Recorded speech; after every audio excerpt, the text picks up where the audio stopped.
go, and pretty much... Yeah, like, how do you screw that up twice? Oh, Fernando. What is going on, guys? It is JJ here, back with a new video, and today we are going to take a look at the F1's greatest ever championship comebacks. Now, obviously, this could come from anywhere. You know, it's if they win the last race, or what, like, sort of events led to an F1 driver comeback, whether it's constructors or whether it's actual driver championship. I don't quite know which one's going to be which. It's a WTF1 video, which we haven't had on this channel in a really long time. They are absolutely amazing. I absolutely love the content that they put out. Extremely knowledgeable, and it had actually helped me get into the sport so much easier. So obviously, big up to WTF1. You'll see the original video in the description, but today we're going to take a look at F1's greatest ever championship comebacks. You could say that there's a chance of one this year. Max Verstappen would have to retire from so many races. Like, somebody would have to crash into Verstappen intentionally, like a bunch of times for it to happen. But that's the beauty of the summer break, you know. It could be like some scheming, some things going on in the low. Imagine if it actually ever did happen. But the only people that could make that comeback are Ferrari, and I just don't see it happening. Charles Leclerc, love him to death. No way he makes it back. Lewis Hamilton and George Russell, the Mercedes car is there, but it's not up to that Red Bull snuff level. But anyway, we're gonna take a look at the greatest ever championship comebacks according to WTF1. Let me know what you guys think, or what you guys think is the greatest ever championship comeback. But yeah, let's get into the video. As well, guys, you can find the original video down in the description below. F1's greatest championship comebacks. It's crazy to think that last season we had a championship finale with both drivers level on points. And this year, we're wondering how many races before the end Max Verstappen will have wrapped up the title. With a big old 80-point advantage over Charles Leclerc. Okay, I take back what I said earlier. 80 points is 80 points. What is it? Verstappen would have to retire from 4 races out of the final 9 for Charles to even have a chance. And Charles Leclerc would have to win all of those races to make up that points gap. And it's just not gonna happen. Like, it's just not gonna happen. I mean, got me wondering, he had his what have chances. been the biggest point deficit comebacks in F1 history? You can tell I'm a fan of Leclerc, can't you? Yeah. Let's see how far back some drivers have recovered from to take the World Championship. Sebastian Vettel, 2010. The year the world got introduced to Sebastian Vettel. Although the young German had finished second the year before to Jenson Button and Brawn, no one thought he had a hope in hell in 2010.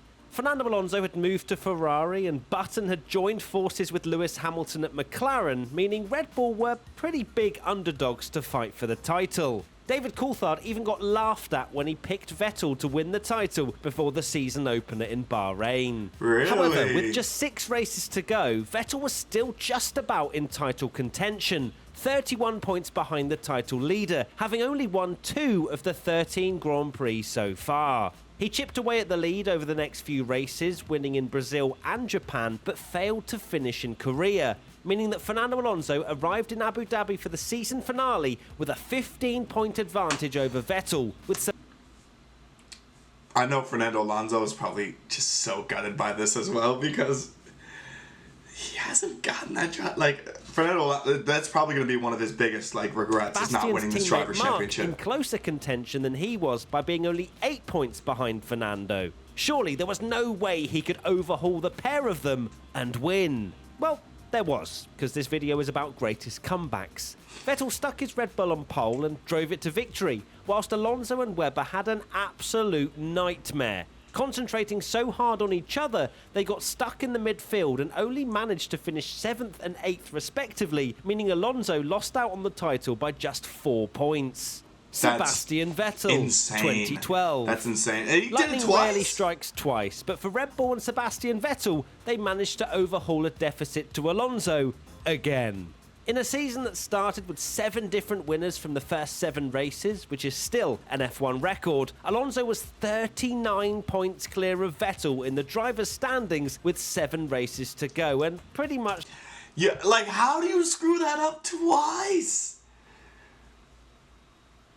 Oh, Fernando Alonso. Fernando Alonso's like Tottenham if they had won trophies previously. That's Fernando Alonso. To bring home his 3rd world title. Well, it turns out Vettel had other plans, as he went on an insane run, winning 4 of the next 6 races, turning his 39-point deficit to Alonso into a 13-point advantage as he entered the final race in Brazil. Make no mistake though, it wasn't exactly smooth sailing in the finale. Red Bull fans had a heart attack at the start when Vettel's Red Bull was sent spinning to the back of the pack at turn 1, forcing him to battle from the back for the rest of the race. And Honestly, it was it's better that way, absolutely though. epic race, may I add. It was touch and go for a while, but thanks to Michael Schumacher moving aside to let Vettel take a much-needed 6th place with just 7 laps left, Alonso would once again fall short, losing out to Vettel in the driver's standings by just 3 points this time. Ouch.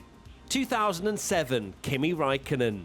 This particular comeback gets more impressive every time you look at it. With 2 races to go, Kimi Raikkonen was pretty much down and out of title contention. Are you noticing a trend that all comebacks so far have involved Fernando Alonso in some way, and none of them have him winning? This certainly wasn't the L plan. It's probably worth mentioning as well, there was only 10 points given for a win in 2007. So, realistically, Fernando Alonso could have 5 drivers' championships. He could have 5 of them. I think if he did have 5, people would call him the best. The people would call him the best of all time. People already argue for Fernando Alonso over Lewis Hamilton. I think it'd be untouchable because they'd have 5 and then 7 respectively.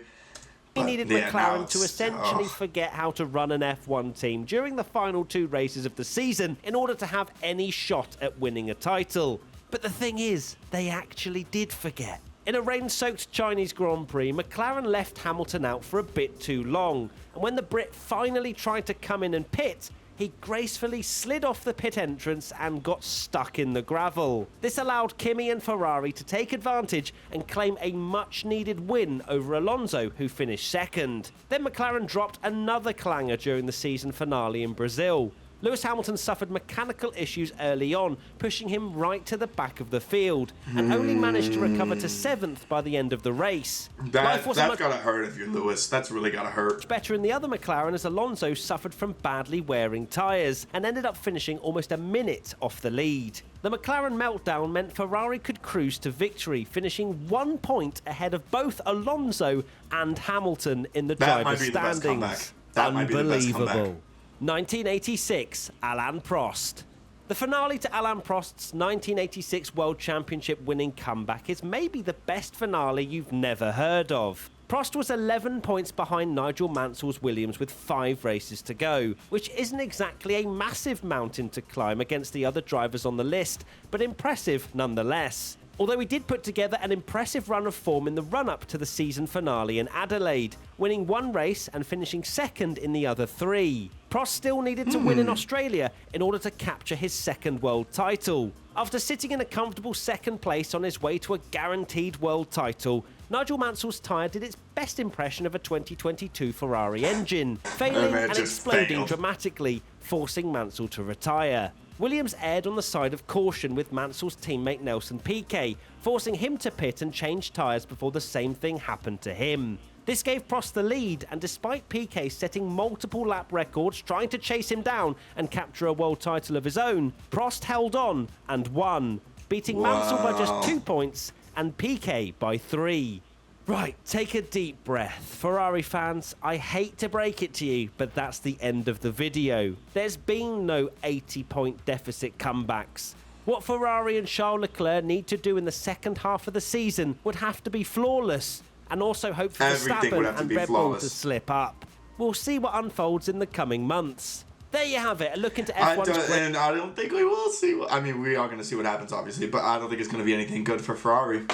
Honestly, I can see them giving up the places that they have currently to Mercedes. I can 100% imagine it.